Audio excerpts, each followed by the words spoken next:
네, 이제 베드로후서가 거의 끝나가고 있습니다. 이제 다음 주면 베드로후서는 이제 끝날 것 같아요. 이제 베드로후서 끝나면은 갈라디아서를 보려고 해요. 그러니까 여러분 갈라디아서를 미리 한번 읽어보시면 좋을 것 같습니다. 아, 이 세상의 미래에 대한 전문가들의 좀 전망을 보면은 부정적인 면도 있지만, 그런데 대체적으로는 어떤 현대 이 과학 기술의 어떤 과학계 발전, 기술의 이 무한한 발전으로 이 세상이 더 나아질 것이다라는 긍정적인 미래를 더 전망하는 것을 우리가 보게 됩니다. 그러니까 날로 발전하고 있기 때문에 그렇죠.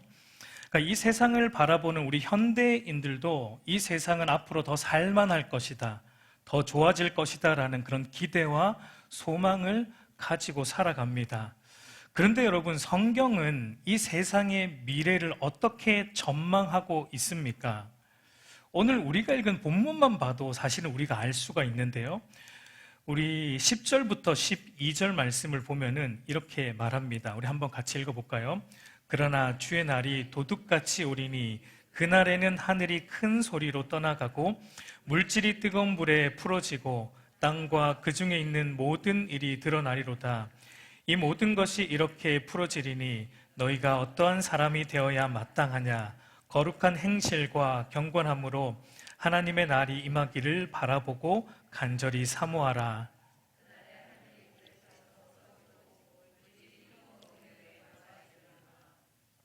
오늘 이 베드로가 말하고 있는 10절에서 12절 안에 여러분 풀어진다라는 말이 세 번이나 반복되어 나오는 것을 보게 되는데, 이 풀어진다라는 것은 헬라어로 보면 루오라는 말인데요. 뜻이 뭐냐면 멸망하다. 그러니까 풀어진다라는 게 멸망하다, 녹아내리다, 허물어진다, 무너진다, 이런 뜻입니다. 그러니까 여러분, 이 세상의 미래에 대한 성경의 전망은 사실은 조금 부정적이에요. 이 세상은 어떻게 된다고 성경은 전망합니까? 더 나아질 것이다라고 말하지 않습니다. 이 세상은 결국은 불에 풀어지고 멸망하고 녹아내리고 허물어지고 무너질 것을 성경은 우리에게 말하고 있습니다. 근데 여러분, 이 풀어진다라는 말이 헬라 원문을 보면 미래형이 아닙니다. 우리가 볼 때는 미래에 풀어질 것이다라는 것처럼 이해가 되지만, 물론 그 의미도 있어요. 근데 현재형으로 쓰였다라는 것에 우리가 조금 주목해야 됩니다. 그러니까 그 말은 뭐냐면 이 세상은 주님 오시는 날에 완전히 풀어질 겁니다. 완전히 녹아내릴 거고 완전히 무너질 거예요. 그런데 그 풀어짐과 녹아내림과 멸망이 이미 어떻게 됐다는 겁니까? 이미 시작이 되었고 지금 진행 중에 있다라는 것을 오늘 성경은 우리에게 말하고 있습니다. 여러분, 하나님께서 보기에 좋게 창조한 이 세상이 인간의 죄로 인해 지금 일그러졌습니다. 그리고 인간의 죄로 인해서 지금 이미 풀어짐이 진행되고 있다라고 성경은 말합니다. 그렇기 때문에 이 세상에 대한 성경의 전망은 자명합니다.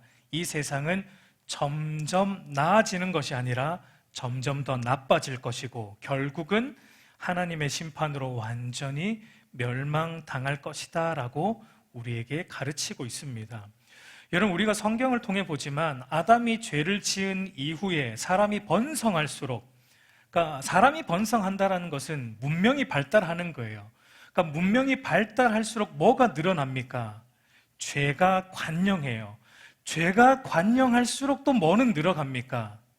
이 세상의 멸망의 시기가 사실은 빨라지고 있다라고 우리는 볼 수 있습니다. 그러니까 죄와 멸망은 비례하는 거예요. 그러니까 죄가 더해 갈수록 이 세상은 점점 멸망에 가까워지고 있다라는 것을 우리는 생각해야 돼요. 그러니까 여러분, 이 세상은 마치 멸망이라는 그 종착점을 향해서 아주 손살같이 빠르게 달리고 있는 그 브레이크 없는 열차와 같다라고 우리는 생각해야 됩니다. 우리가 지금 그 열차를 지금 타고 가고 있는 겁니다. 현재 우리의 눈으로 볼 때는 이 세상은 과학과 기술의 무한한 발전으로 마치 무너질 것 같지 않습니다. 견고한 바벨탑 같아 보이지만 그러나 이 세상은 이미 무너져 가고 있고 마침내 무너질 것을 성경이 말하고 있습니다. 여러분, 요한계시록, 그러니까 이 세상의 종말에 대해서 아주 자세히 우리에게 말해주고 있는 요한계시록을 보면은 이 세상을 뭘로 비유하냐면 큰 성 바벨론이라고 비유하면서, 그러니까 견고한 성 바벨론이에요. 근데 그 견고한 성 바벨론과 같은 이 세상이 어떻게 된다라고 사도 요한은 말하고 있는지 우리 한번 보면은 계시록 우리 18장 10절 말씀 한번 같이 볼까요? 화잇도다 화잇도다 큰 성 견고한 성 바벨론이여 한 시간에 내 심판이 이르렀다 하리로다. 우리 21절도 보면은 이에 한 힘센 천사가 큰 맷돌 같은 돌을 들어 바다에 던져 이르되 큰 성 바벨론이 이같이 비참하게 던져져 결코 다시 보이지 아니하리로다. 여러분, 사도 요한은 이 환상 중에 이 세상의 종말에 대해서 이제 이렇게 쓰고 있는데, 결코 무너질 것 같지 않은 견고한 성 그 바벨론 성과 같은 이 세상이 하나님의 때가 되면 한 시간에 완전히 무너진다라는 것을 우리에게 말하고 있습니다. 여러분, 여기서 말하는 한 시간은 뭐 시간적으로 딱 한 시간은 아닐 것입니다. 상징적인 표현이에요. 짧은 시간이죠. 짧은 시간. 그러니까 바벨론이라는 성이 한 시간에 무너지는 건 사실은 말이 안 됩니다. 그러나 하나님의 때에 결코 무너질 것 같지 않았던 그 견고한 바벨론과 같은 성이 일시에 짧은 시간에 무너지게 될 것을 말하고 있습니다. 이것이 바로 세상에 대한 성경의 전망입니다. 세상의 전망, 부정적인 전망이에요. 그런데 여러분, 이 세상을 이렇게 부정적인 전망으로만 그치지 않고 더 나아가서 이 세상을 어떻게 전망하고 있습니까? 긍정적으로도 우리에게 말해줍니다. 오늘 우리 본문 13절 말씀 우리 한번 같이 읽어보겠습니다. 우리는 그의 약속대로 의가 있는 곳인 새하늘과 새 땅을 바라보도다. 여러분, 이 세상은 죄로 인해 멸망당하고 지금 풀어지지만, 그러나 멸망당하고 풀어지는 목적은 소멸이 아니에요. 이 땅이 멸망당하는 것은 소멸하고 완전히 사라지는 게 아닙니다. 목적은 무엇입니까? 재창조예요. 재창조. 죄로 인해 일그러진 이 옛 세상이 무너지고 예수 그리스도 안에서 회복된 새하늘과 새 땅으로 재창조될 것을 성경은 우리에게 전망하고 있는 것입니다. 그러니까 여러분, 그리스도인은 바로 이것을 바라보고 사는 자들이다라고 말하고 있는 거예요. 오늘 본문에도 베드로가 바라보라라는 표현을 많이 쓰고 있는데, 바로 그리스도인은 바로 이것을 바라보고 소망하는 자들이다. 여러분, 세상 사람들은 무엇을 바라보고 무엇을 소망합니까? 그러니까 눈에 보이는 이 휘황찬란한 이 세상과 이 세상의 것들을 바라보고 이 세상의 것들로부터 기대하고 소망하며 살아가요. 그러나 그리스도인은 다르다는 겁니다. 우리 그리스도인은 겉으로 휘황찬란하게 보일지라도 이 세상을 어떤 시각으로 보냐면 지금 침몰하고 있는 배와 같은 세상으로 바라보기 때문에 이 세상과 이 세상 것들에 소망을 두지 않는 겁니다. 기대를 하지 않는 거예요. 그리스도 안에서 새롭게 재창조될 새하늘과 새 땅에 우리의 모든 소망과 기대를 두고 사는 자들이 바로 그리스도인이다라고 말하고 있습니다. 여러분, 오늘 본문은 이것이 전제로 이것을 전제로 베드로가 그리스도인은 이것을 안다면 마땅히 이러해야 된다. 마땅히 너희가 어떤 자가 되어야 하는가? 그리스도인이라면, 이것을 안다면 마땅히 너희는 이러해야 된다라는 것을 베드로가 오늘 강조하고 있는 것을 보게 됩니다. 우리 11절 말씀을 보면은 이 모든 것이 이렇게 풀어지리니 너희가 어떠한 사람이 되어야 마땅하냐? 너희가 그리스도인이라면, 이것을 안다면 어떠한 사람이 되어야 마땅하냐라고 베드로가 이제 결론적으로, 이제 거의 결론에, 이 베드로후서 결론에 치달으면서 너희가 어떠한 사람이 되어야 마땅하냐라는 것으로 지금 성도들에게 권면하고 촉구하고 있는 것을 보게 돼요. 여러분, 이 마땅하냐라는 이 말은 어떤 의미냐면 그럴 수밖에 없고 그렇게 되어야 함을 강조하는 말입니다.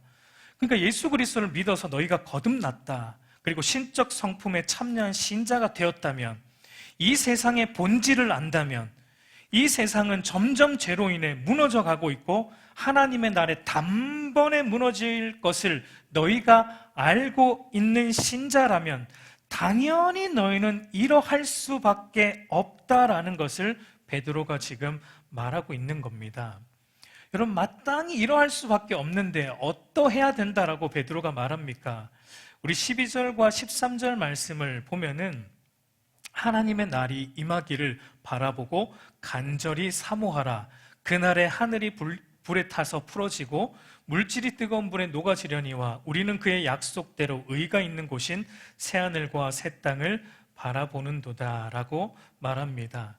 그러니까 여러분, 그리스도인이라면 마땅히 이러해야 되는데, 그 마땅히 이러해야 되는 첫 번째 모습이 뭐냐면, 그리스도인은 하나님의 날, 이 하나님의 날은 심판의 날이에요. 그러니까 심판의 날과 심판이 온다는 것과 그리고 심판 이후에 있을 의로우신 하나님과 영원히 함께하는 새하늘과 새 땅의 도래를 날마다 기억하고 소망하며 살아야 한다라는 것입니다. 중요한 건 날마다예요. 한 번 생각하는 게 아니고 매 순간, 매 시간, 분초마다, 날마다 이것을 기억하고 살아야 한다라고 베드로가 말합니다. 여러분, 그리스도인은 이 세상 속에 삽니다. 이 세상 속에 살지만, 그러나 이 세상의 본질, 그러니까 이 세상은 이미 불타고 있는 바벨론 성과 같고 마지막 심판의 날에 모든 것이 풀어지고 무너질 것이다라는 사실을 단 한순간도 우리가 잊어서는 안 된다는 겁니다. 여러분, 우리가 아름답고 좋은 곳에 가서 시간을 보내고 있는 그 순간에도 이 아름답고 좋은 곳도 이미 불타기 시작했고 하나님의 날에 흔적도 없이 무너져 내릴 것이다라는 그런 인식을 단 한순간도 잊어서는 안 된다는 겁니다. 여러분, 존 번연이 쓴 그 철로 역정이라는 책 읽어보셨죠? 그 철로 역정이라는 책에 보면 존 번연이 이 세상을 뭐라고 부르고 있냐면 장왕성이라고 불러요. 그 장왕성이 뭐냐면 장차 멸망당할 성이라는 뜻입니다. 장망성이라고 불러요. 장망성. 그러니까 존 번연은 그러니까 세상의 본질을 정확하게 꿰뚫고 있습니다. 이 세상은 우리 눈으로 볼 때 너무 좋아요. 사실은 너무 휘황찬란하고 우리에게 모든 걸 줄 것 같아요. 그러나 이 세상의 본질은 장망성이라는 겁니다. 장차 망할 성이라는 거예요. 여러분, 그러므로 우리 그리스도인은, 우리는 이 세상 속에 살지만, 이 세상 속에 살지만 어떻게 살아야 되는가? 점점 이 세상으로부터 멀어지는 삶. 이 사도 베드로의 표현을 빌려 말하면 이 세상을 나그네처럼 살아야 된다는 거예요. 그런데 여러분, 그냥 지나가는 나그네로 사는 것이 아니라 어떤 나그네로 살아야 돼요? 제사장적 나그네. 그러니까 우리가 지나가면서 뭘 말해야 됩니까? 이 세상이 불타고 있다라는 것을 세상 사람들에게 알리면서 지나가는 나그네.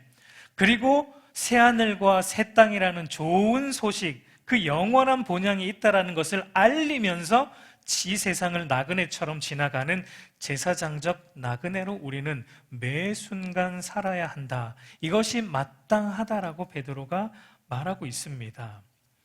여러분, 마치 이런 것과 같습니다. 여러분, 예를 들어서 우리가 있는 건물이 불에 타고 있다라고 생각하면, 이 건물이 불에 타고 있다라고 여러분 생각하면 어떻게 해야 마땅합니까? 여러분이 일하고 있는 그 건물이 불에 타고 있어요. 그럼 어떻게 해야 마땅합니까? 그 안에 아무리 중요한 것이 있고 그 안에 아무리 좋은 것들이 있다 할지라도 어떻게 해야 마땅합니까? 모든 것을 버리고 모든 것을 내버려 두고 당장 그곳을 뛰쳐나와야 하는 것이 마땅한 겁니다. 거기 좋은 거 있다고 계속 있으면 죽습니다. 나와야 돼요. 그런데 여러분, 나올 때 어떻게 나와야 돼요? 여러분만 나와서는 안 됩니다. 건물이 불에 타고 있는 것을 아직 모르고 있는 사람들에게 알리면서 그들에게 알리면서 그들을 함께 데리고 그 건물에서 도망쳐 나와야 돼요. 그것이 바로 우리 그리스도인들이 살아가는 마땅한 삶의 모습이다라고 베드로가 말하는 겁니다. 여러분, 이 세상이 지금 불타고 있는 겁니다. 그러니까 우리가 그거를 알리면서 이 세상으로부터 점점 멀어지는 하나님 나라를 향하여 가는 제사장적 나그네로 살아야 된다라고 말합니다. 여러분, 그래서 우리 주님께서 우리에게 누구를 기억하라라고 말한 적이 한 번 있습니다. 어떤 사람을 기억하라라고 말한 적이 딱 한 번 있어요. 그게 누굴까요? 우리 누가복음 17장 32절 말씀 한번 같이 읽어볼까요? 롯의 처를 기억하라. 여러분, 우리 주님께서 성경에 누군가를 기억하라고 말한 것은 이 한 사람밖에 없습니다. 롯의 아내를 기억하라. 그만큼 중요한 거죠. 근데 왜 주님께서 다른 사람도 아니고 모세도 아니고 다윗도 아니고 왜 롯의 아내를 기억하라라고 우리에게 권면하고 있습니까? 여러분, 롯의 아내는 우리가 잘 알지만 소돔과 고모라가 불심판 받을 때 어떻게 했어요? 불심판 받을 때 도망쳐 나오면서도 여전히 그 소돔과 고모라에 대한 미련을 버리지 못했죠. 자기 집에 놔두고 나온 그 자기 귀걸이와 그 목걸이와 그 자기의 기중품들에 대한 미련을 버리지 못해서 미련을 두고 뒤를 돌아보므로 소금 기둥이 되어서 후대의 교훈이 되는 그런 여인으로 남았습니다. 그러니까 여러분, 그러니까 주님은 여러분, 롯의 아내는 분명히 들었습니다. 천사를 통해 들었어요. 천사를 통해 소돔과 고모라가 죄악으로 가득 찼고 그 결과로 소돔과 고모라가 이제 불심판을 받아 멸망당할 것이다라는 걸 분명히 롯의 아내는 들었습니다. 그럼에도 롯의 아내가 나오는 게 싫었어요. 머뭇머뭇거렸어요. 그래서 할 수 없이 천사가 막 강제로 데리고 나옵니다. 강제로 끌려 나오면서도 롯의 아내는 어떻게 했다는 겁니까? 여전히 마음은 그 소돔과 고모라에 있기 때문에 뒤를 돌아보므로 소금 기둥이 된 거예요. 그러니까 여러분, 그러니까 주님은 불타 없어질 이 세상과 세상 것들에 우리의 마음을 한순간도 너희가 빼앗겨서는 안 된다라는 신앙의 경각심을 주기 위해 너희가 롯의 아내를 기억하라라고 말씀하시는 거예요. 그러니까 여러분, 저와 여러분이 지금 세상 속에 살아갑니다. 근데 여러분, 우리가 이 세상을 어떻게 바라봐야 된다는 겁니까? 이 세상을 우리가 볼 때, 여러분, 이 세상을 볼 때 우리는 어떤 눈으로 봐야 돼요? 우리의 육의 눈으로는 이게 보이지가 않는데 우리의 믿음의 눈으로는 이 세상이 어떻게 보여야 됩니까? 이 세상이 어떻게 보여야 됩니까? 믿음의 눈으로 볼 때 불타고 있는 것처럼 보여야 돼요. 그래서 막 연기가 나고 있는 것처럼, 여러분, 우리가 우리 집에 살고 있지만 여러분, 집에 안에 가면 집에 있으면 편안하잖아요. 그럼에도 불구하고 우리 집이 어떻게 되고 있다고 봐야 됩니까? 불타고 있는 것처럼 생각해야 돼요. 연기가 나고 있는 것처럼 그렇게 우리는 세상을 바라봐야 됩니다. 그러니까 한편으로는 우리가 예를 들어 좋은 곳에 여행을 왔다라고 했을 때 한편으로는 여러분 힐링해야죠. 좋은 것을 누려야 돼요. 그러나 다른 한편으로는 우리는 이것도 지금 불타고 있는 곳이다라는 그 인식을 놓쳐서는 안 된다라고 베드로가 말하고 있습니다. 여러분, 그것을 잊지 않고 우리가 날마다 그것을 생각할 때 우리의 마음이 이 세상에 빼앗기지 않고 어디로 향할 수 있어요? 의가 거하는 새하늘과 새 땅, 의로우신 하나님과 영원히 함께하는 그 새하늘과 새 땅에 우리의 마음을 두고 소망을 두며 살아갈 수 있다라고 베드로가 권면하고 있는 겁니다. 그러나 여러분, 이것은 단순히 우리가 이런 건 아니에요. 주님, 이 세상이 멸망하는군요. 새하늘과 새 땅이 속히 임하기를 네, 주님 소망합니다라는 어떤 감정적인 결단, 어떤 감정적인로 결단하는 그런 것만을 우리에게 의미하지는 않습니다. 베드로는 우리에게 이것은 적극적인 행동을 동반하는 소망함이다라고 우리에게 말해줍니다. 어떤 적극적인 행동을 동반한다고 말합니까? 그러니까 하나님의 날이 임하기를 바라보고 간절히 사모하라는 그 말 앞에 붙은 수식적 표현이 무엇입니까? 우리 11절 말미에서 12절 서두를 보면 이렇게 말합니다. 거룩한 행실과 경건함으로 하나님의 날이 임하기를 바라보고 간절히 사모하라. 여러분, 이것이 바로 그리스도인으로서 마땅히 이러해야 하는 두 번째 모습이에요. 여러분, 우리가 이 세상에 소망을 두지 않고 주님의 재림과 최후 심판과 장차 임할 하나님 나라의 소망을 두고 사는 그리스도인은 이 세상을 거룩한 행실과 경건함으로 살아야 함이 마땅하다라고 오늘 우리에게 말합니다. 여러분, 거룩한 행실은 거룩하지 않은 이 세상 속에서 내가 거룩하니 너희도 거룩하라라고 하신, 우리를 부르신 거룩하신 하나님의 뜻에 합당하게 사는 것입니다. 경건함은 하나님을 두려워하지 않는 이 세상 속에서 우리를 부르신 거룩하신 하나님을 경외함으로, 그래서 두렵고 떨림으로 우리의 구원을 이루어가는 삶을 의미하는 거예요. 그러니까 한마디로 우리가 이 세대를 본받지 말고 오직 마음을 새롭게 함으로 변화를 받아 하나님의 기뻐하고 온전하신 뜻을 따라 우리가 살아가는 것이 바로 거룩한 행실과 경건함으로 살아가는 것입니다. 여러분, 하나님께서 저와 여러분에게 원하는 것 이거 하나밖에 없습니다. 하나님께서 우리에게 원하는 것은요, 이것밖에 없어요. 하나님께서 우리에게 큰 업적을 남기는 거, 그거 별로 여러분 기대하지 않습니다. 하나님께서 우리에게 원하시는 것은 거룩한 행실과 경건함으로 세상에서 썩어질 것을 피하여 하나님의 형상을 닮아 변화되어 그리스도의 장성한 분량까지 자라가는 것, 곧 그의 신적 성품에 참여하여 거룩한 백성으로 자라가는 것, 이거 하나밖에 없어요.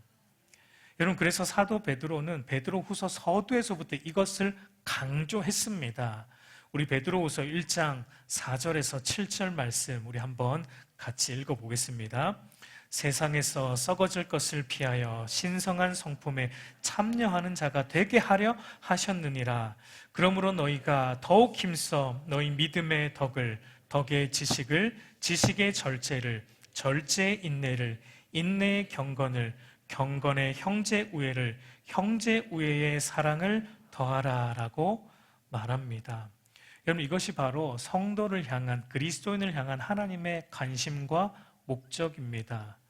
여러분, 우리가 주일에 마태복음 6장 부분을 보고 있지만, 우리 주일날 말씀드렸지만 이 6장 후반부를 보면 그리스도인이 세상을 살아갈 때 직면하게 되는 어떤 신앙의 도전을 다루는데, 하나가 세상에 대한 적극적인 반응으로 세상을 사랑하거나 아니면 세상에 대한 좀 소극적인 반응으로 세상에 대해 염려하게 되는 문제를 다루고 있었던 것을 보았습니다. 근데 여러분, 이 두 가지가 근본적으로 하나입니다.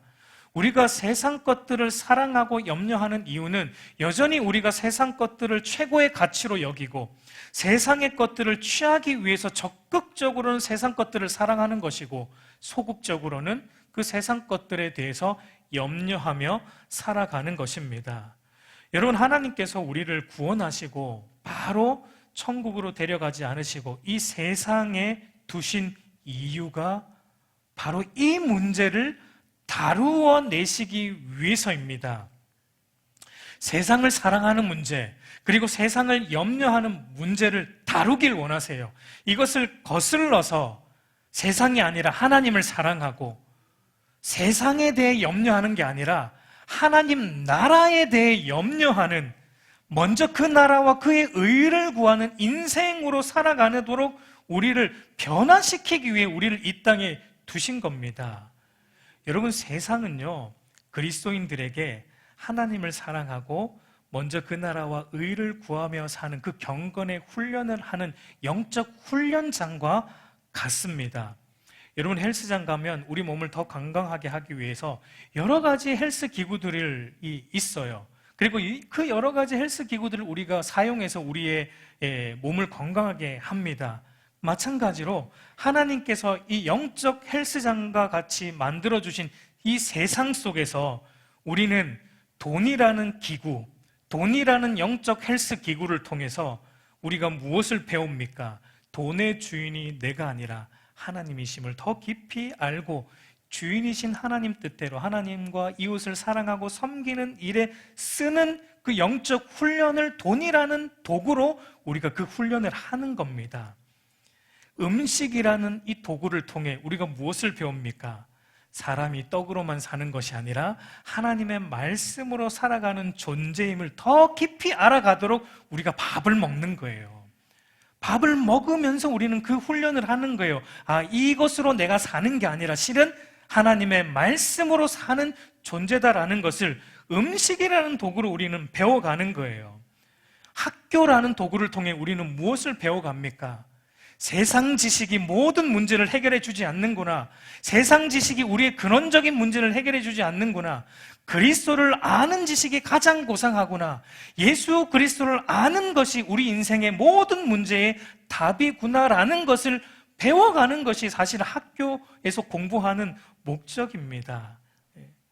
여러분, 부모와 자녀의 관계라는 이 도구를 통해 하나님은 무엇을 우리 안에 훈련하십니까?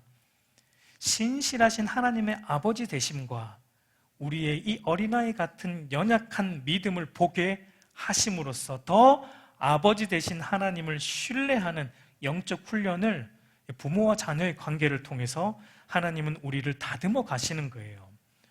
남편과 아내라는 이 영적 헬스 기구를 통해 하나님 무슨 훈련을 하세요? 신랑 대신 예수 그리스도께서 신부인 교회를 얻기 위해서 자신의 생명을 바치셨듯이 그리스도의 사랑을 더 깊이 깨달아 알아가는 현장이 여러분 남편과 아내 부부 관계 속에서 이루어지는 이 영적 훈련이 이루어지게 하셨던 것입니다.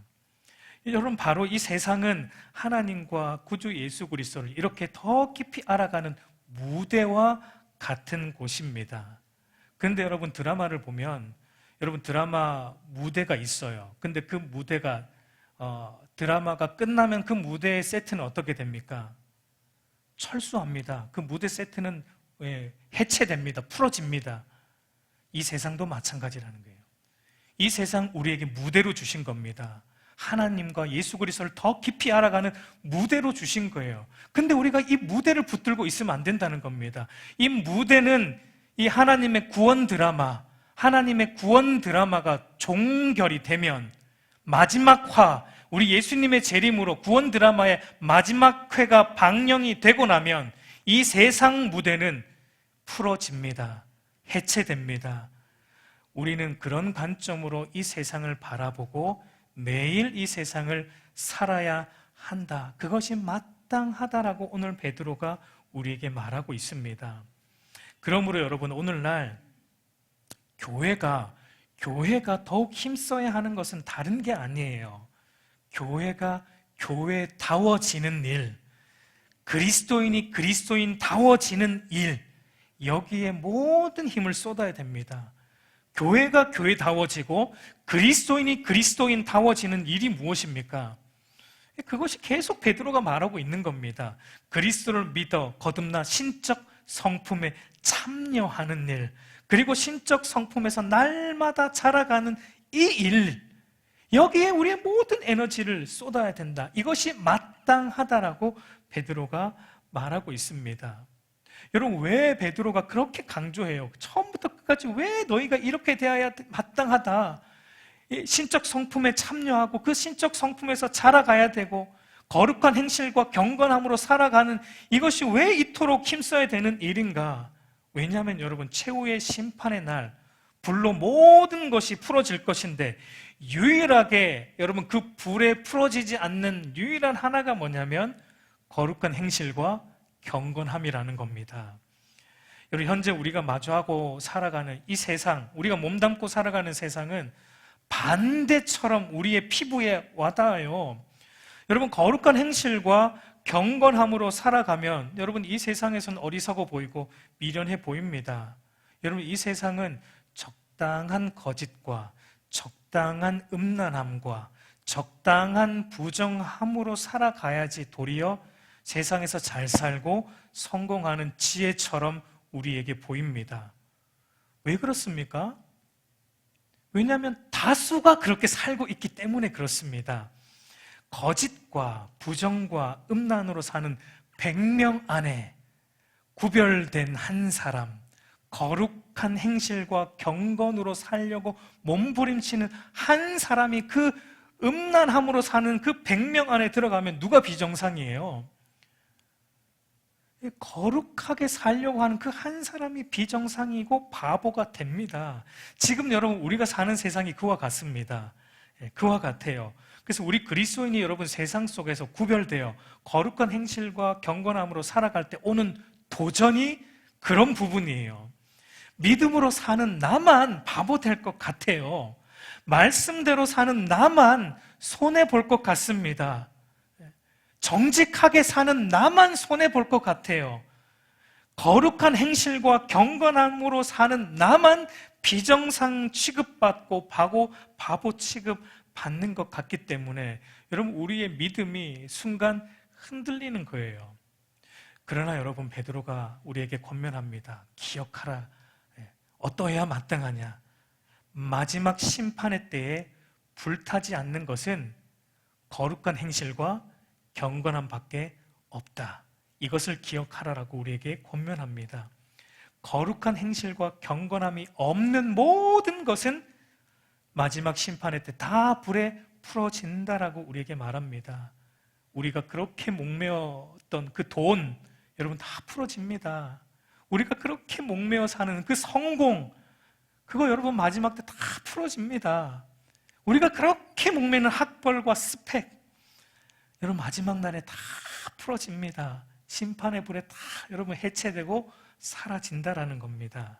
그러나 내가 거룩하니 너희도 거룩하라라는 이 하나님의 말씀 앞에 겸손함으로 거룩한 행실과 경건함의 훈련을 날마다 하는 신자다운 신자는 그 마지막 심판 때 여러분 건짐을 받을 것이고 그날에 원수의 목전에서 하나님으로부터 상을 받게 되는 일이 있다라고 오늘 성경이 우리에게 말해주고 있어요.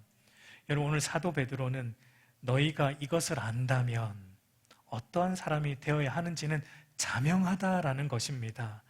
이 세상의 모든 것을 잃어버릴지라도, 이 세상의 모든 것 내가 잃어버릴지라도 그리스도를 아는 일과 잘하는 일에 있어서만큼은 결코 잃어버리지 않고자 너희가 몸부림치게 될 것이 마땅하다. 왜냐하면 이것 외에는 다 풀어질 것이기 때문이다 라고 우리에게 가르치고 있습니다. 그래서 베드로는 이제 결론적으로 이렇게 이제 우리에게 권면을 합니다. 우리 마지막 14절 말씀 한번 같이 읽겠습니다. 그러므로 사랑하는 자들아,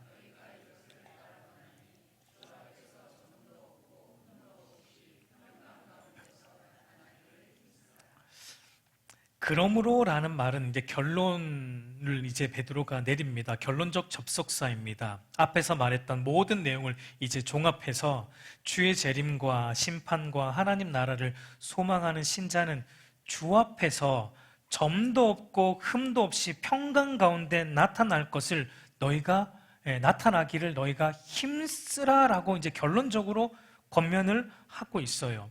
여러분 우리가 그러면 어떻게 해야 하나님 앞에서 점도 없고 흠도 없이 하나님 앞에 드러날 수 있습니까? 여러분 우리는 흠이 있는 존재들입니다. 거듭났지만 여전히 우리는 죄가 있고 흠이 있습니다. 근데 우리가 어떻게 하나님 앞에 점도 없고 흠이 없는 존재로 드러날 수 있습니까? 여러분 이 베드로의 권면은 무엇을 의미하냐면 우리를 하나님 앞에서 점도 없고 흠도 없게, 그러니까 우리의 점과 흠을 하나님 앞에서 완전히 가려주시는 우리의 의가 되시는 예수 그리스도를 너희가 더욱 힘써 의지하라라는 말과 같습니다. 예수 그리스도를 믿음으로 하나님 앞에 의롭다 하심을 받은 이 복음의 내용, 거짓 선지자들이 너희를 왜곡시키는 거짓 복음이 아니라 참된 그리스도의 복음의 내용에 너희가 더욱 힘써서 매진하고 신뢰하라라는 말이에요. 예수님을 믿음으로 하나님과 바른 관계 안에 거하게 된 이 복음의 능력을 더욱더 너희가 힘써 의지하라라고 말하고 있는 것입니다. 그리고 더 나아가서 앞에서 말한 대로 하나님과 더 바른 관계 안에 거하고자 거룩한 행실과 경건을 더욱더 힘쓰는 자들이 되라라고 권면하고 있습니다. 여러분, 예수 그리스도를 믿음으로 우리가 그리스도의 신적 성품에 참여한 자가 되었습니다. 그리고 또한 거기에서 머물지 않고 우리는 성령의 도우심으로 날마다 신적 성품에서 자라가는 자가 되어야지 마지막 날 하나님 앞에 평강 가운데 우리가 나타나게 될 것이다 라고 베드로가 우리에게 말하고 있습니다. 우리 사랑하는 성도 여러분, 이제 말씀을 맺겠습니다. 여러분, 우리 그리스도인은 어떠해야 돼야 마땅하냐면, 우리 그리스도인은 여러분 우리 내적으로는 신적 성품에 참여하고, 그리고 지속적으로는 성장하면서 우리 외적으로는 세상 속에서 선한 행실을 통해 제사장 나라 역할을 신실하게 감당함으로써 새하늘과 새 땅에 들어갈 합당한 자들로 준비해야 한다라고 베드로가 결론하고 있습니다. 여러분, 그렇게 하는 것이 바로 심판의 불을 견디는 거룩한 행실과 경건, 점과 흠이 없이 평강 가운데 나타나는 길이다라고 오늘 베드로가 우리에게 권면합니다. 여러분, 우리 안에 그런 은혜가 있기를 간절히 소망합니다. 여러분, 이 세상을 우리는 그런 관점으로 바라보고 우리 새하늘과 새 땅을 날마다 바라보면서 여러분, 거룩한 행실과 경건에 우리의 모든 것을 매진하는 저와 여러분들 되기를 우리 주님의 이름으로 축복합니다.